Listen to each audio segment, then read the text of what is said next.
안녕하십니까. YTN 사이언스 2016 신년 특별대담 과학기술 50년 미래 100년 진행을 맡은 정지훈입니다. 1966년 한국과학기술연구원 출범과 한국과학기술단체 총연합회 설립, 1967년 과학기술처 설립 이래 우리는 패스트 팔로워로서 최단 기간에 과학기술의 최빈국에서 선진국으로 올라섰습니다. 영국이 산업혁명 후 250년 걸린 발전 과정을 우리는 50년 만에 압축 성장을 이룬 건데요. 2016년 새해를 맞아 준비한 과학기술 50년 미래 100년.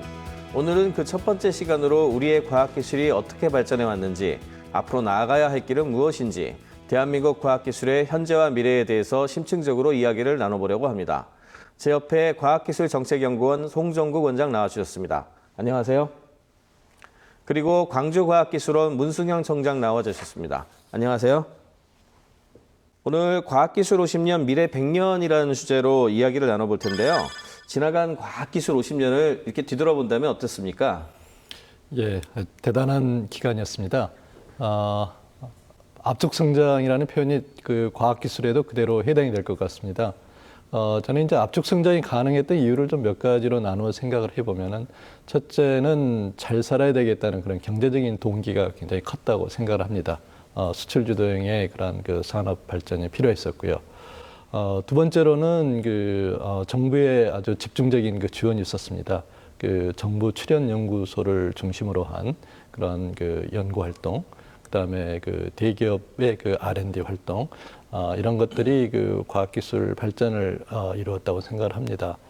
그러나 이제 가장 중요한 것은 저희들에게 그 선진 과학기술의 그런 모델이 있었습니다. 그래서 저희들은 그야말로 그 모델을 보고 그 쫓아가는 그러한 어떤 성과를 이룰 수 있었던 그런 기간이었다고 생각을 합니다. 네.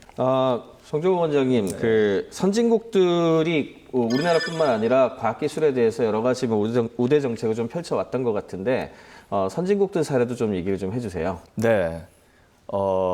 좀 전에 우리 문 총장님께서 말씀을 하셨듯이 지난 50년간의 우리나라 과학기술 정책은 그야말로 기술의 도입, 흡수, 개량이라는 어떤 기술 혁신의 프로세스를 가장 모범적으로 잘 적용해서 경제 발전과 산업 발전에 기여한 아주 대표적인 사례로 남습니다. 그래서 요즘은 그 개발도상국에서 우리나라의 경제 발전 중에서도 기술 혁신을 어떻게 그 역량을 축적해오고 기술 개발을 어떻게 해왔느냐에 가장 많은 관심을 보이고 있습니다.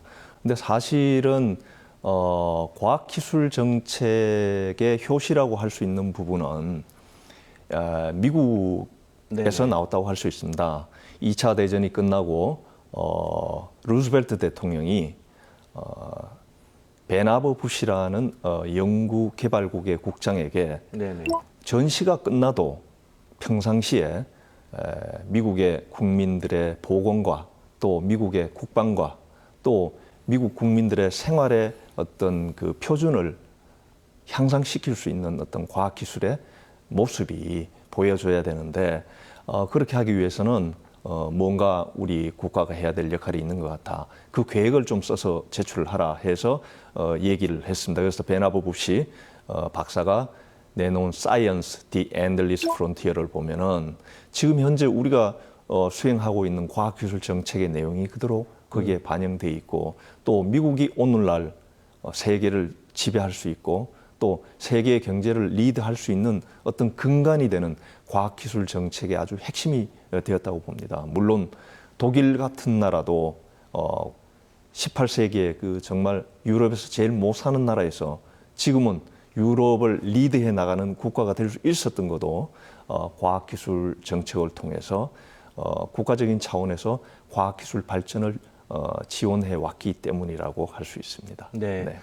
베나버 부시 얘기를 하니까 사실은 인터넷 만들어진 그 창시자에서도 굉장히 큰 역할을 했었는데, 역시 과학기술 정책에도 굉장히 큰 영향을 미쳤었네요. 맞습니다. 네. 네. 그러면 이제 두 분께 또 한 가지 질문을 드리고 싶은 게, 그동안 50년 역사가 됐으면 뭔가 좀 획기적으로 나온 과학기술 같은 게 또 있을 것 같은데, 두 분이 생각하기에 이제 우리가 그 만들어낸 혹은 또는 뭐 세계적인 어떤 차원에서 봤을 때 가장 획기적인 과학기술이 뭐라고 생각을 하십니까? 저는 그 반도체 기술을 꼽지 않을 수가 없을 것 같습니다. 물론 이제 그 이전에 그 화학공업이 이제 우리 삶의 질을 개선하고 여러 가지 어떤 물질적인 기반을 제공한 이제 면이 있는데 1980년대부터 시작된 그 반도체 기술이 궁극적으로는 여러 가지 전자산업, 컴퓨터 산업, 그리고 오늘날의 그 ICT에 이르기까지 우리나라 그 정보산업 또 여러 가지 그 미래지향적인 그런 산업의 그 근간이 되었다고 생각을 합니다. 네, 문 총장께서는 반도체를 꼽아주셨는데요. 네. 예, 소 원장님은 뭐 네. 꼽으시겠습니까? 저도 문 총장님 견해에 동의는 하지만은 저는 네. 이제 원자력 기술을 꼽겠습니다. 네, 예.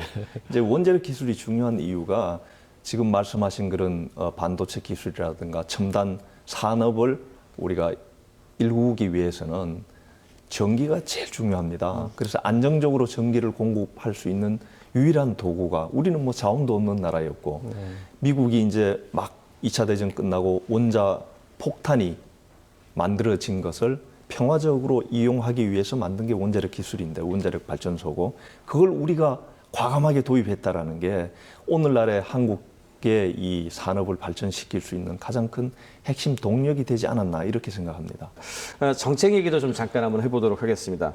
지난 50년 동안 아무래도 우리도 이제 과학기술 정책을 들여와서 여러 가지를 하다 보니까 아마 좀 변화도 좀 있었을 것 같아요. 지난 50년 동안 우리나라의 과학기술 정책의 변화를 한번 짚어주시죠. 네, 엄청난 변화죠. 아마 1960년대 중반 이후 70년대까지는 뭔가 과학기술을 하기 위해서 인프라를 깔던 시기였다고 저는 생각합니다. 그래서 그 시기 동안에 우리가 이룬 것들이 이제 정부 출연연구소를 설립을 해서 해외에 나가서 열심히 공부한 우리의 그 브레인을 우리나라로 초빙을 해서 이분들이 우리나라 산업 발전과 경제 발전에 도움이 되도록 활용했다라는 부분이 있고요. 그 이후에는 80년 초반부터 정부가 이제는 우리 스스로 연구 개발을 해서 남의 나라 기술을 도입하고 이걸 개량하는 데 그치는 게 아니고 우리 스스로 우리의 앞날을 좀 밝힐 수 있는 그런 뭔가 분야를 개척해야겠다 해서 정부의 연구 개발 사업을 추진을 하게 됩니다. 그 이후에 이제 90년 말로 들어가면은, 자, 이때까지의 연구 사업은 다른 나라에서 이미 했던 거를 추격했던 그런 모델로 정부의 연구 개발 사업이 프레임이 짜져 있었는데, 이제는 그게 아니라 다른 나라를 리드할 수 있는 그런 어떤 연구 개발 사업을 추진해야겠다 해서 90년대 말 2000년대 이후 쭉 이제 정부가 그런 노력을 하고 있습니다.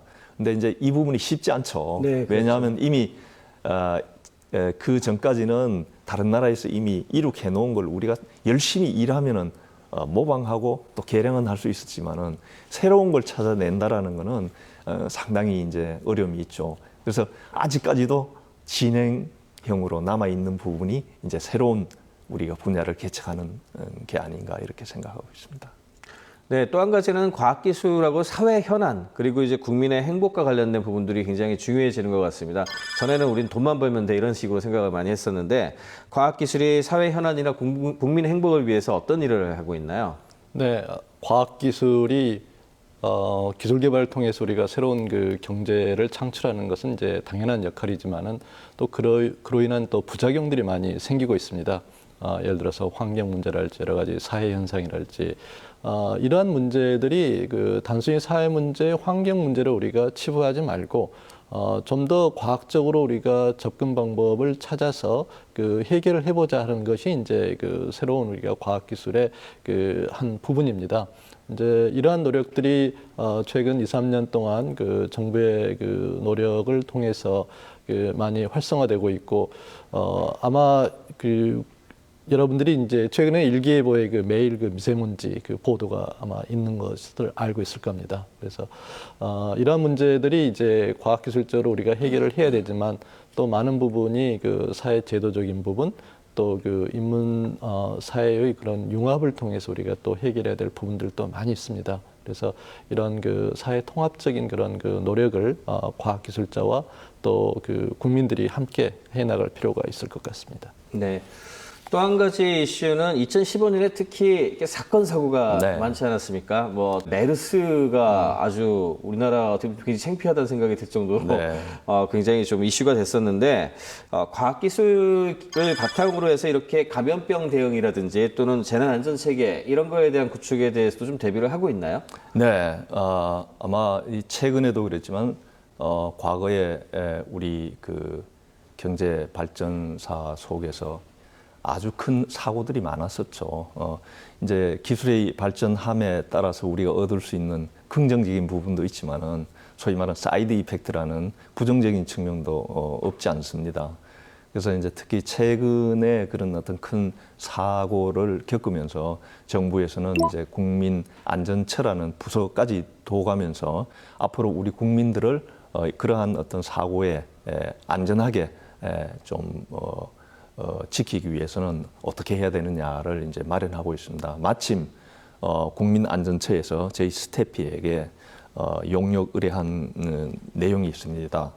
과학기술적 혁신 방안을 이제 재난 안전 분야에서 좀 도출을 해달라는 겁니다. 그래서 저희가 이제 연세대학교와 카이스트 그리고 트라마란이라는 이제 컨설팅 회사와 함께 국민 재난 안전을 위한 연구개발 사업의 우선순위는 무엇이며 또 어떤 내용을 우리가 추진을 해야 할 것인지 또 그 다음에 그런 어떤 안전을 위한 인프라는 어떻게 구축을 해야 될 것인지 또 실시간에 재난 현장 중심의 의사결정을 가능케 하는 재난 안전 시스템을 어떻게 구축할 것인지에 대한 연구를 지금 수행 중에 있습니다. 아마 우리나라의 재난 안전과 관련된 시스템이 좀 확립이 되는 계기가 될 수 있을 거라고 생각합니다. 네. 네. 과학기술의 역할이 시간이 가면 갈수록 이제 산업에서 그다음에 사회 그리고 안전에 이르기까지 정말 여러 가지 영역으로 좀 확대가 되고 있는 것 같은데요.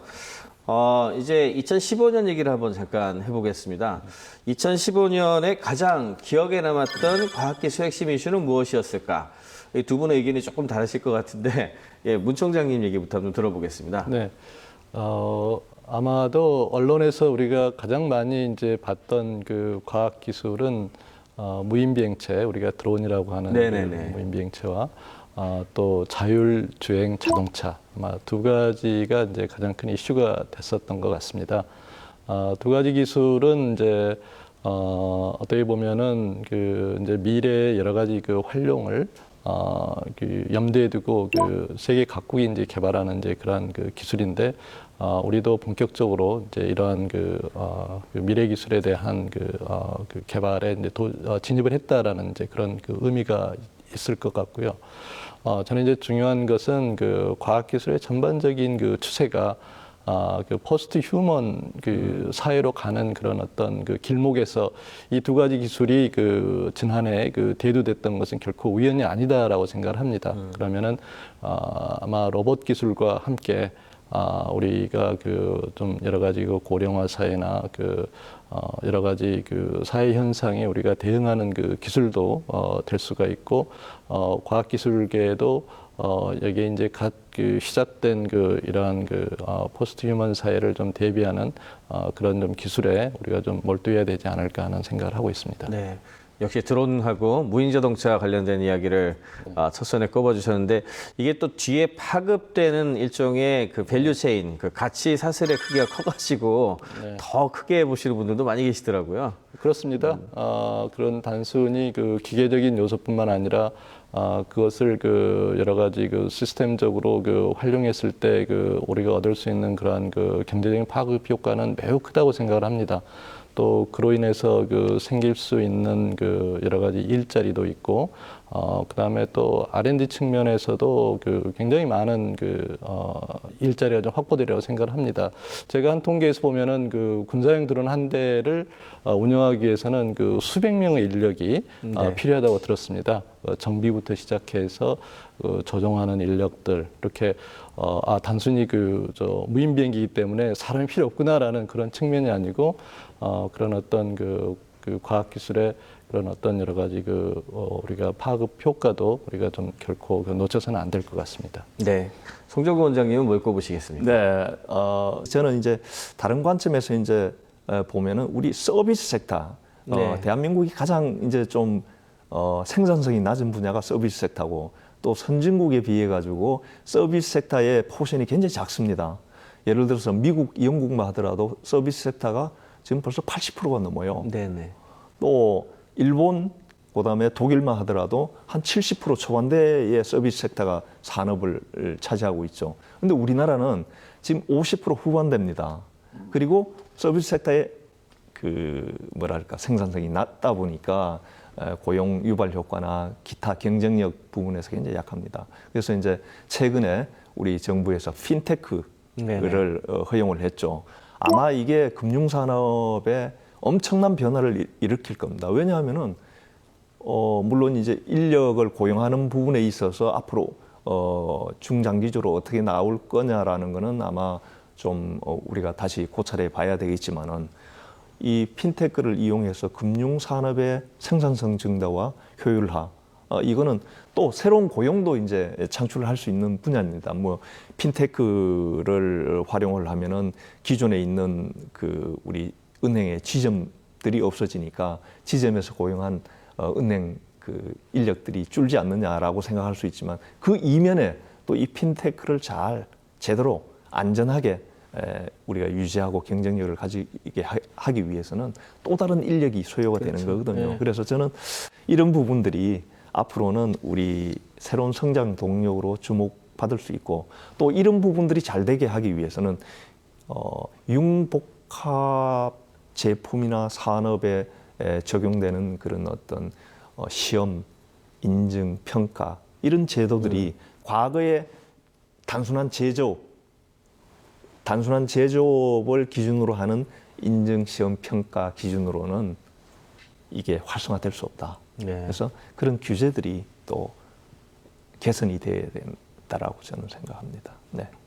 네, 또 우리나라의 또 에너지 관련된 얘기를 잠깐 언급하셨었는데 역시 에너지의 혁명을 일으켰던 것이 앞으로 계속되는 법은 또 없는 것 같아요. 옛날 거는 항상 없어지기도 하고 그러지 않습니까?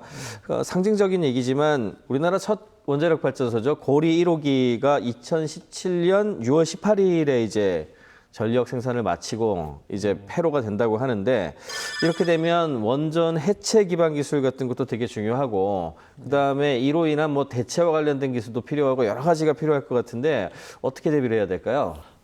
우리나라의 이번에 고리 1호기가 폐로가 되었지만은 전 세계적으로도 400기 이상의 원자로가 지금 현재 가동 중입니다. 이제 이런 원자로들이 이제 언젠가 수명을 다하면은 우리가 처리를 해야 되는데 원전 해체 기술이 가장 친환경적으로 이루어져야 되고 그다음에 또 이제 남은 부지나 이런 시설을 좀 활용하는 측면에서 굉장히 중요한 기술입니다. 그래서 우리도 거기에 대해서 대비를 해야 되겠고요.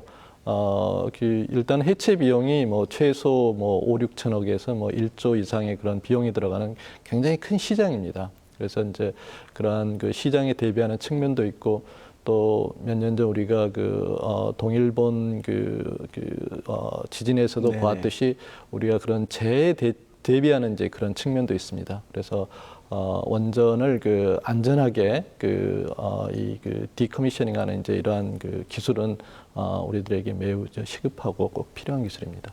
어떻게 보면 지금까지는 만드는 데 생각들을 되게 많이 했었는데 안전하게 없애는 것도 정말 중요한 기술이다. 그렇습니다. 이런 걸 요즘 느끼게 되는 것 같습니다. 스태피에서 재밌는 걸 발표를 했더라고요. 2015 과학기술 정책 10대 이슈 이렇게 해서 발표를 한 게 있었는데 그 안에 과학기술 중심의 통일이라는 이슈가 하나 들어가 있었어요. 네. 그래서 송정구 원장님은 유라시아 이니셔티브의 핵심은 남북 협력이다 이런 말씀을 하시기도 하셨는데 이거에 대해서 좀 무슨 뜻인지 좀 설명 좀 해주시기 바랍니다. 네, 사실은 과학기술이라는 분야가 가장 비이념적이고 비정치적인 분야이기 때문에 협력을 이끌어낼 수 있는 여지가 가장 많은 분야입니다. 그래서 우리 지금 현 정부에서 계속 가장 중점적인 과제로 얘기하신 유라시아 이니셔티브를 우리가 과학기술로 풀어야 되지 않느냐. 결국 그러면은 이제 북한이란 나라가 북한이 우리 남한과 유라시아 쪽에 그 중간에 이렇게 위치해 있는데 그럼 북한을 오픈하는 게 우리가 가장 먼저 해야 될 일이 아니냐. 그럼 오픈하는 일 중에 가장 중요한 것은 제가 볼 때는 지금 현재로서는 ICT 기술을 통한 거다.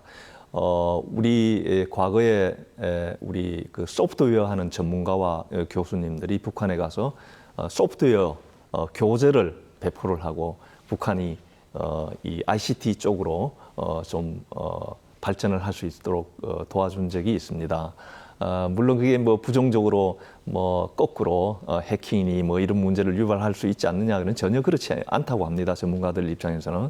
그래서 ICT라는 거는 속성상 오픈을 하지 않으면 발전할 수 없는 게 ICT입니다. 그렇죠. 그래서 ICT를 북한에다가 심어주면 뭐 거대한 인적 교류, 물적인 어떤 자원의 어떤 그 지원이나 이런 게 없더라도 ICT를 통해서 북한 사회를 개방하고 이걸 기반으로 해가지고 우리 통일 준비는 물론이고 유라시아 이니셔티브의 어떤 초석을 만들 수 있지 않느냐 해서 우리 연구팀들이 지금도 부지런히 이제 북한의 ICT의 기술 수준이 어느 정도냐라는 것을 계속 관찰하고 있고요. 또 북한의 과학자들을 뭐 일본이나 중국 등지에서 이렇게 공식적으로 이렇게 모임을 가져서 그들이 생각하는 것, 또 그들의 수준 이런 것들을 계속 주의 깊게 관찰하고 있습니다. 네. 따라서 저는 뭐 이 부분이 유라시아 이니셔티브를 해결할 수 있는 아주 기본적인 출발점이 될 수 있다라고 생각을 합니다. 네. 네. 어떻게 보자면 최근에 미국에서 한 조사를 제가 본 적이 있는데 북한의 소프트웨어 수준이 생각보다 되게 높다. 뭐 이런 얘기들을 하더라고요. 어떻게 보자면은 물적 자원이 좀 덜 필요한 거다 보니까 그러다 보니까 역시 거기서 좀 돌파구를 찾는 것도 좋은 방법이 아닐까 네. 이런 생각이 듭니다. 네. 또 한 가지 세계 과학기술계에 최근에 좀 있었던 이슈 중에 하나가 젠더 혁신 얘기가 있었거든요. 네, 젠더 혁신이 일단 어떤 의미인지 좀 먼저 좀 설명해 주시기 바랍니다. 네. 사회적으로 보면은 그 인구의 반인 그 여성이 경제 활동에 어떻게 적절히 좀 참여할 수 있는가라는 게 사실은 이제 국가적인 큰 이슈이기도 합니다. 그런데 과학기술계에서도 저는 이제 똑같은 고민이 지금 이제 다가오고 있는 것 같습니다.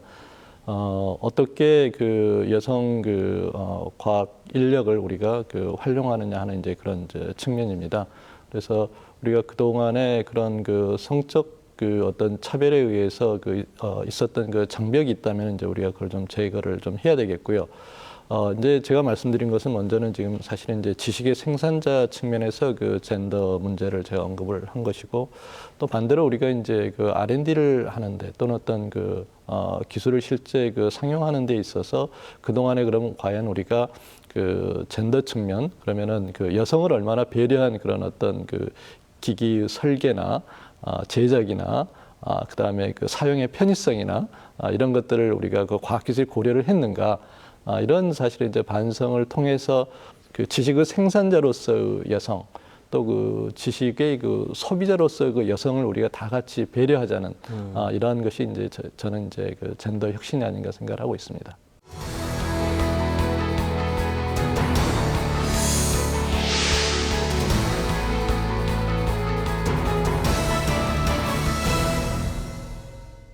네, 2015년 과학기술 이슈도 한번 쳐다봤으니 2016년에 이제 키워드 좀 생각을 해봐야 될 것 같아요. 2016년 과학기술계의 핵심 키워드 예상해 보신다면 뭘 꼽으시겠습니까? 저는 한 두 가지로 설명을 드릴 수 있겠습니다. 하나는 2015년에 R&D 혁신 방안을 이제 정부에서 내놓지 않았습니까? 그걸 들 수 있고요. 또 다른 하나는 우리가 이제 2015년에 동일하게 기후 변화와 관련해서 네. 전 세계적으로 어쨌든 일단 목표를 만들었지 않습니까? 이 두 가지가 이제 아마 핵심 키워드가 될 것 같습니다. 그래서 R&D 혁신 방안과 관련해서는 우리나라가 2000년대 이후에 정부의 R&D 예산이 두 자리 숫자 10% 이상의 증가를 해왔습니다. 그런데 그게 한 15년 증가해온 거 아닙니까? 그죠? 네네. 매년 2005년 이후로는 매년 1조 이상의 정부 R&D 예산이 늘어났다는 얘기입니다. 이거 엄청난 숫자거든요. 네네. 그러면은 우리나라의 우수한 연구 인력들이 새로운 과제를 준비하는데 정말 많은 정성과 노력을 기울여 왔는데 그러면은 준비만 해서 되느냐? 우리가 만든 연구 과제를 잘 결과를 내는 일도 중요하지 않습니까? 네네. 그래서 아마 정부 입장에서는 앞으로 한 2, 3년간은 그러면 우리가 지금까지 많은 R&D 투자를 해왔는데 뭐가 문제냐? 뭐가 문제라서 우리가 원하는 기대했던 결과들이 나올 수 없었느냐라는 부분을 좀 전문가들이 힘을 합쳐서 살펴보고 그걸 위한 새로운 패러다임으로 가기 위한 어떤 방안들, 뭐 제도를 개선하려고 한다면 제도를 개선하고 또 정부 주도적으로 됐던 그런 R&D 사업 계획도 또 우리가 고칠 필요가 있으면 고쳐야 되는 거고 하는 그런 노력들이 아마 시도가 계속될 것 같습니다. 또 다른 하나 이제 글로벌 기후 변화라든가 글로벌 이슈에 대한 문제를 우리가 어떻게 참여할 거냐라는 부분에 대해서 우리의 준비가 필요한 거죠. 이 부분은 아마 정부 쪽에서 조금 더 적극적으로 계획안을 마련하고 우리 과학자들이 어떤 형식으로 참여할 수 있도록 할 건지에 대한 답을 좀 내놨으면 합니다. 그래서 이 두 가지가 아마 키워드가 되지 않을까라는 생각을 하고 있습니다. 네. 네. 어떻게 보면은 새로운 미래를 위한 R&D 혁신과 관련된 과제 그리고 이제 세계적인 이슈가 되어 있는 글로벌 환경 이슈에 대한 부분들을 짚어주셨습니다. 우리나라 이제 한강의 기적이라고 흔히 해외에서 얘기를 하지 않습니까? 이 경제 성장을 아주 놀랍게 했다는 건데 지난 50년 동안의 자료를 보니까 1인당 GDP가 280배, 수출 규모는 6,000배 가까이 성장을 했습니다. 근데 아직도 그 기술 선진국은 여전히 앞서가고 있고 신흥국은 맨추격을 하면서 샌드위치가 된다는 얘기도 좀 많이 하고 있는데 이 측면에서 제일 어려운 게 지금 우리나라의 그 모험적인 과학 성취가 없지 않느냐 이런 얘기가 굉장히 많은데 여기에 대해서 어떻게 생각을 하십니까? 네. 모험적인 그 과학 성취를 위해서 그 연구자들 입장에서는 이제 늘 주장하는 이슈가 있습니다. 좀 자율적인 연구를 좀 할 수 있게 해달라라는 이제 그런 그 제도적인 그 측면이 있습니다. 그다음에 이제 그 평가를 좀 자유스럽게 좀 본질적인 부분들을 우리가 접근해서 평가를 하자 이제 이런 연구자들 입장에서 그 요구가 있고. 근데 저는 또 더욱더 근본적인 문제가 좀 한 가지 있다고 생각을 합니다. 그것은 이제 과거의 그 압축 성장 과정에서는 성장 동력이 규모 확대였습니다. 그 사회의 모든 부분의 그 규모가 커지기 때문에 어떻게 보면 모든 사람에게 기회가 주어질 수가 있었습니다. 그런데 지금의 성장 동력은 그 규모에 의한 그 성장이 아니고 사실은 사회 구조의 변화입니다. 네. 그 변화를 정확하게 인식하고 변화를 이해하는 사람에게는 기회가 되는데 그런 변화에 대해서 사실은 이해하지 못하는 사람들에게는 기회가 되지 않습니다. 그래서 그런 어떤 그 사회 구조의 변화에 대해서 우리 과학기술계가 더욱더 깊은 이해를 하고 더욱더 좀 적극적으로 대처를 해야 되지 않는가 하는 생각을 하고 있습니다. 네. 어떻게 보면은 앞으로 생각해야 되는 것이 단순히 과학기술이 모험적인 게 아니라 우리 사회 문제 해결해야 되는 것 자체를 모험적으로 생각을 해야 될 것 같네요. 네, 그렇습니다. 좀 현실적인 얘기로 좀 돌아와서요. 산업적으로 봤을 때는 우리 이제 어떻게 보면 한국의 먹거리 산업이었는데 전자정보통신 여기에서 중국과의 기술 격차가 이제 1.8년밖에 안 된다. 그리고 어떤 면에서는 이미 저는 중국이 이미 앞서는 거가 더 많다라고 얘기까지 하는데요. 중국이 우리를 앞서는 기술을 이제 카운트를 했더니 18개 이렇게 나오는데 굉장히 최근에 중국이 뜨겁단 말이에요. 어떻게 이렇게 급성장할 수 있었을까요? 네. 근데 이제 저는 이제 1.8년의 기술 격차라는 게 이게 사실은 상당한 격차입니다. 이게 1.8년이 1.8년 후에는 우리가 중국에 잡힌다라는 의미가 아니고 중국이 계속 쫓아오면 우리도 계속 가는 거고 이제 이게 언제 우리를 오버하느냐라는 거는 이제 중국의 노력 여하와 또 우리가 얼마나 잘못하느냐에 달려 있겠죠.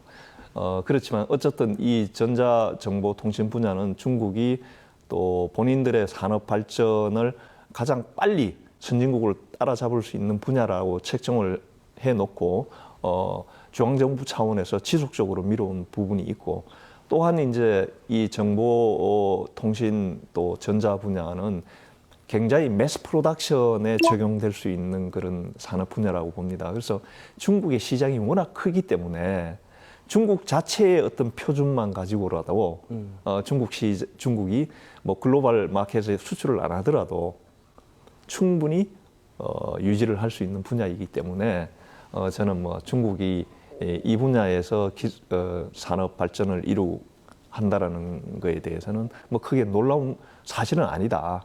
따라서 이제 우리는 새로운 ICT를 중심으로 한 융복합 제품과 산업 쪽으로 빨리 기술적인 어떤 발전을 가져와서 중국의 추격을 막아야 되지 않겠느냐 이렇게 생각합니다. 어떻게 보자면 중국의 부상은 수많은 사람들이 혁신을 하기 때문에 그런 것이 아닌가 하는 생각도 좀 드는데요.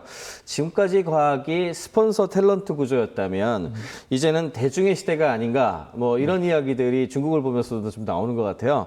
근데 이제 최근에 미래창조과학부가 주관한 엑스프로젝트 추진위원회 이런 게 있더라고요. 네. 이게 좀 뭐하고 좀 관계되는 것 같기도 한데 여기에 대해서 좀 설명을 좀 해주십시오. 네, 이제 엑스프로젝트 추진위원회라는 거는 이제 세상을 바꾸기 위한 위대한 질문, 또 이런 주제를 국민을 대상으로 해서 해결을 해보자라고 해서 이제 만든 프로젝트입니다. 그래서 이 프로젝트가 그야말로 이제 시대적인 어떤 배경이 된 거는 우선은 우리 사회가 일반 대중이 일상적으로 겪는 다양한 어떤 과학기술적인 그 문제들이 있기 때문에 이걸 풀어야 한다는 데에서 공감을 하고 있고요. 그다음 두 번째로는 대중이 과학기술 혜택을 받는 동시에 그런 수동적인 어떤 차원의 그 혜택을 받는 대중이 아니라 적극적으로 참여하는 어떤 그런 문화가 형성돼 있다라는 차원에서 이제 엑스 프로젝트가 굉장히 의미가 있고요. 엑스 프로젝트의 특징을 얘기를 드린다 그러면은 과거에는 어떤 연구 집단이나 연구 체제가 만들어진 경우에만 정부의 연구 사업이 지원이 되는데 그렇죠. 이제는 개인도 협동조합에 가입만 하면은 개인도 정부의 연구 개발 사업에 참여를 할 수 있다. 그래서 과학기술과 대중 간의 어떤 소통들, 또 대중이 절실히 요구하는 사회의 니즈 문제, 정말 사회가 필요한 과학기술이 뭐냐라는 것들에 대해서 과학기술이 좀 더 접근해 나가는 그런 계기가 되는 어떤 프로젝트가 되지 않을까 이렇게 생각하고 있습니다. 네. 네. 어떻게 보면 새로운 시도를 하는 어떤 그런 측면으로 좀 이해를 해야 될 것 같습니다. 네. 또 한 가지 이슈는 과학기술하고 좀 떨어진 것 같지만 최근에는 거의 모든 것을 다 문화로 설명을 하지 않습니까? 네. 요즘 과학계에도 문화가 좀 하던 것 같아요. 미래부가 발표한 이제 2015년 국가과학기술 혁신 역량 평가 이 결과를 보면 우리나라 과학기술 혁신 역량이 OECD 30개 국가 중에 5위니까 좀 상위권이죠. 상당히 상위권인데 그중에서 자원, 네트워크, 성과, 활동 부분은 모두 10위권 이내니까 좋은 평가를 받았는데 지원 제도하고 문화, 이 지표에서 좀 환경 관련된 분야라고 할 수 있는데 20위권에 머물렀단 말이죠. 이게 높은 연구개발 수준과 달리 이제 과학 문화의 수준은 아직 선진국보다 많이 뒤처져 있다. 이렇게 평가를 좀 하고 있는 것 같아요.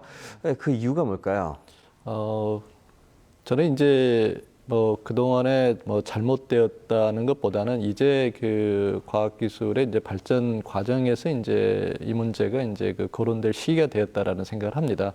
그동안에는 과학기술 개발의 목표가 어떤 그 목적 지향적인 그런 어떤 그 방향이었기 때문에 정말 그 즐거운 마음으로 연구하는 그러한 어떤 그 제도 또는 이제 정말 그 어떤 열정에 의해서 그 연구 개발을 하는 이제 어떤 그러한 그 여건이 이제 준비가 안 되어 있기 때문에 이제 과학 문화가 상대적으로 이렇게 좀 저조했던 것 같습니다. 그리고 과학기술의 역사가 50년이라고 하면은 이 산업혁명 시기부터 이렇게 그 선진국 경우를 보면 굉장히 짧습니다. 네. 그것은 우리 대중도 그렇게 그 합리적이고 논리적인 그런 어떤 사고 체계에 아직 익숙하지 않은 것 같습니다. 그래서 이런 이제 과학문화 확산이 이제 필요한 것이고, 과학문화 확산이 그 또 더 중요한 이유는 우리가 그 다음 세대의 우수한 그 과학기술 그 인력을 확보하기 위해서 굉장히 중요합니다. 또 앞으로 계속해서 우리가 과학기술을 발전시키려면은 과학기술이 가진 어떤 역기능은 사람들이 많이 이해를 하고 있습니다. 그런데 과학기술의 순기능에 대한 이해도가 굉장히 낮습니다. 그래서 정말 국민들이 친과학기술자가 되도록 우리가 정말 과학기술 문화를 더욱더 좀 열심히 노력해서 확산할 필요가 있을 것 같습니다.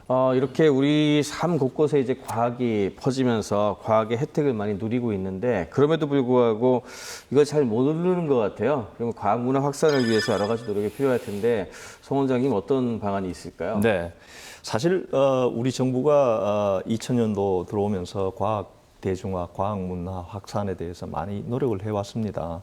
근데 이제 그동안 정말 치열하게 어떤 산업의 경쟁력을 확보하는 그런 쪽으로 정책의 포커스가 맞춰 있다 보니까 좀 소홀히 된 부분이 있죠. 근데 최근에 이제 각 지역의 과학관, 과학박물관 등의 인프라 구축하는 거는 물론이고 우리 정부 출연연을 통해서 우리 과학자들이 초중등학교에 과학 교실을 열어서 자발적으로 과학에 대한 수업을 기증을 하는 그런 어떤 프로그램도 만들어 놓고 있습니다. 그래서 저는 과학의 문화를 확산시킨다라는 대중화를 한다는 가장 중요한 건 생활화라고 생각합니다. 그래서 어릴 때부터 과학이 불편하고 어려운 게 아니라 내 옆에 있고 나와 친하고 친숙한 이런 어떤 생활을 만들어주는 게 중요하다고 보거든요. 그래서 여기에는 뭐 특별히 그런 과학관 설립이나 뭐 이런 과학적인 어떤 시험 장치를 만드는 것도 중요하지만은 그런 자연스러운 과학이 친구와 같은 그런 느낌을 받도록 만드는 그런 어떤 프로그램들을 많이 만들면은 앞으로 큰 도움이 되지 않을까 생각합니다. 네. 아무래도 과학 문화가 확산이 되려면 과학에 대해서도 많이 접근도 하고 열기도 하고 보기도 하고 이래야 될 것 같은데 그래서 그런지 최근에 이제 과학 선진국들 사이에는 플로스라든지 유럽의 입자물리연구소 컨소시엄 같은 경우에 오픈 사이언스 운동이라고 해서 새로운 어떤 개방형 접근을 굉장히 많이 하고 있는데요. 오픈 사이언스의 필요성과 중요성에 대해서 한마디 해주시기 바랍니다. 네. 과학기술자가 새로운 과학기술 개발을 시작하는 이제 첫 번째 단계는 사실 문헌조사입니다. 이제 기존의 연구가 어느 정도까지 진행이 되었고, 나의 연구는 이제 그런 어떤 기술 개발의 과정에 어느 위치에 있는가 하는 것을 파악하는 것은 굉장히 중요합니다.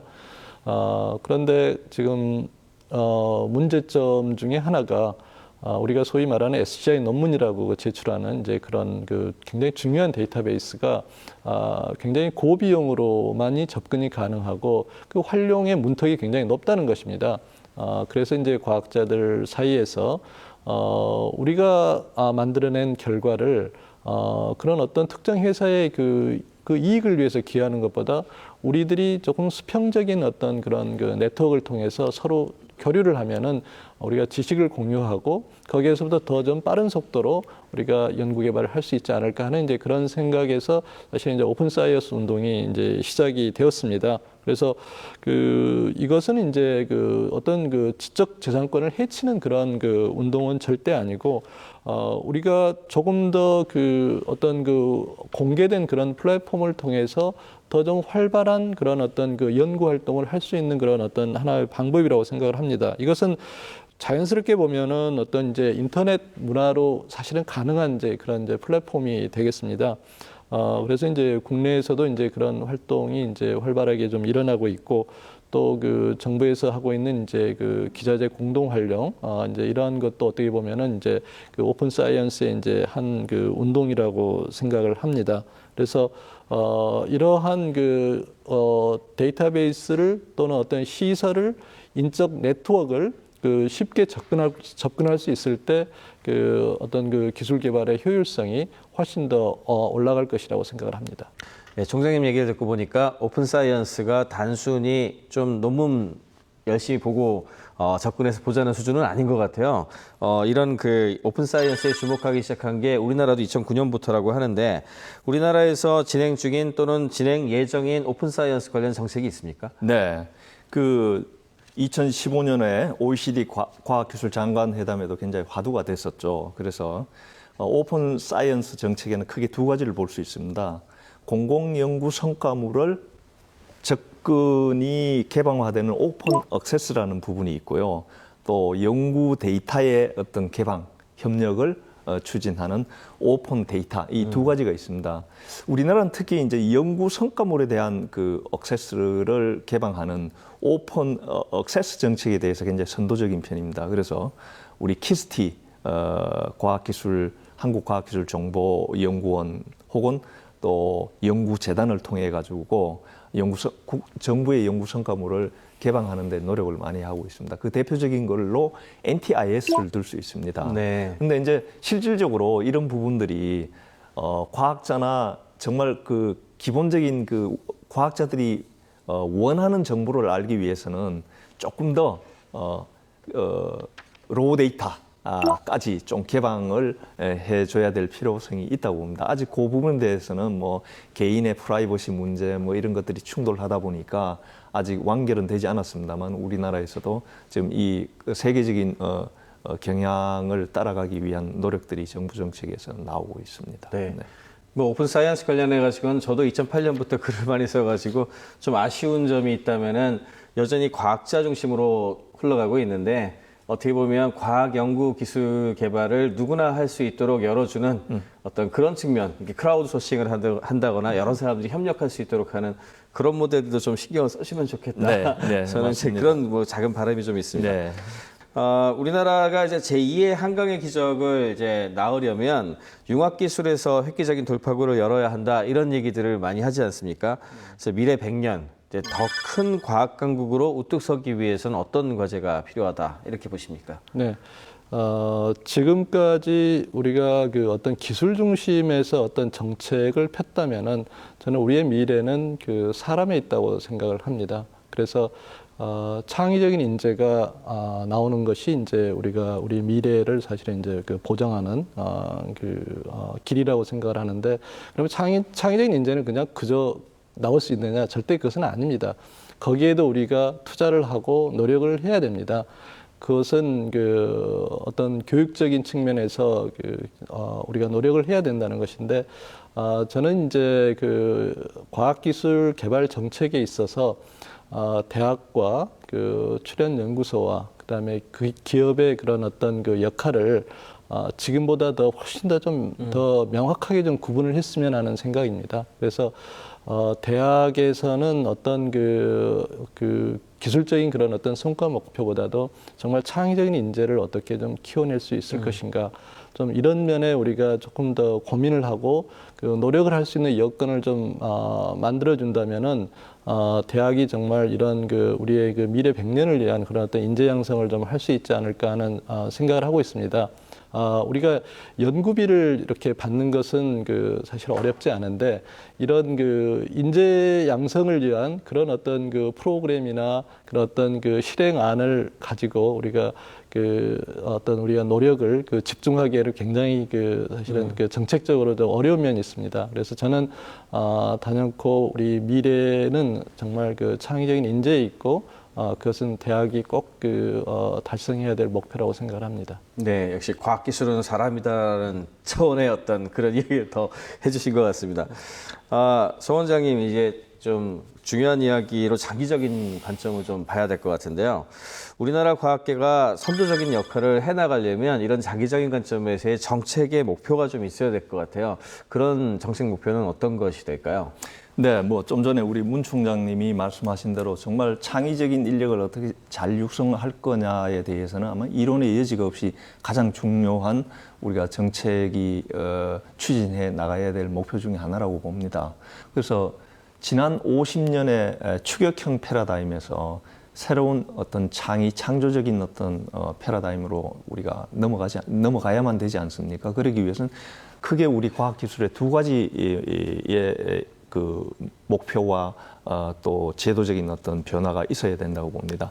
하나는 뭐냐면은 좀 더 도전적인 챌린지 할 수 있는 과제, 네. 연구 사업을 우리가 할 수 있게 해야 된다.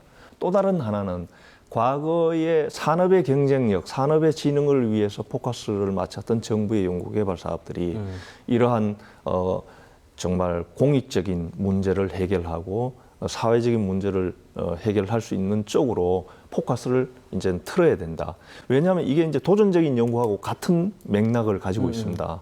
결국은 뭐냐면은 우리 고령 사회가 되었을 때 국민의 건강과 정말 국민의 보건을 위해서 정부가 뭘 하고 있는지, 보건복지 수요가 많이 늘어나는데 이걸 과학기술적으로 좀 더 풀 수 있는 부분들이 없는지, 이런 쪽에 좀 더 포커스를 해야 되고, 우리가 재난, 여러 가지 그 환경적인 피해, 이런 부분들에 대한 정부의 그 이슈를 어떻게 해결할 것이냐라는 것도 과학기술로 좀 우리가 풀어 나가야 될 것이고요. 또 마지막으로 우리가 이제 정말 지금까지 나와 있지 않는 그런 아이디어들이 결국 실현 가능성이 있느냐 없느냐라는 문제보다도 정말 창의적인 아이디어가 도전을 할 수 있느냐 없느냐라는 문제로 좀 접근을 해가지고 소위 말해 free to fail, 정말 성실한 실패가 용인될 수 있는 그런 사회가 문화가 마련이 되지 않으면은 우리나라가 정말 새로운 발전할 수 있는 단계로 나가기는 힘들다고 봅니다. 이런 점에 정부의 과학기술 정책들이 초점이 맞춰져서 해결이 된다 그러면은 우리는 다음 단계로 갈 수 있는 충분한 어떤 준비가 되지 않을까라는 생각을 가집니다. 네. 두 분의 말씀을 종합하면 역시 과학기술의 사람, 인재와 관련된 여러 가지 부분하고, 또 하나는 우리 사회적 이슈를 해결하는 도전적인 것이 이제 앞으로 미래 100년에 있어가지고 더 중요한 이슈가 될 거다. 뭐 이렇게 정리를 할 수 있을 것 같습니다. 지금까지 대한민국 과학기술 50년의 주요 성과를 짚어보고 향후 정책 방향에 대해 이야기 나눠봤습니다. 오늘 나와주신 송정국 원장님, 문승현 총장님 감사합니다. 신년특별대담 과학기술 50년 미래 100년, 다음 시간에는 21세기 과학기술을 이끌어갈 융합인재와 우리나라 과학인재 양성 시스템에 대해서 집중적으로 토론해 보도록 하겠습니다. 많은 관심 바라고요. 지금까지 시청해 주신 여러분 감사합니다.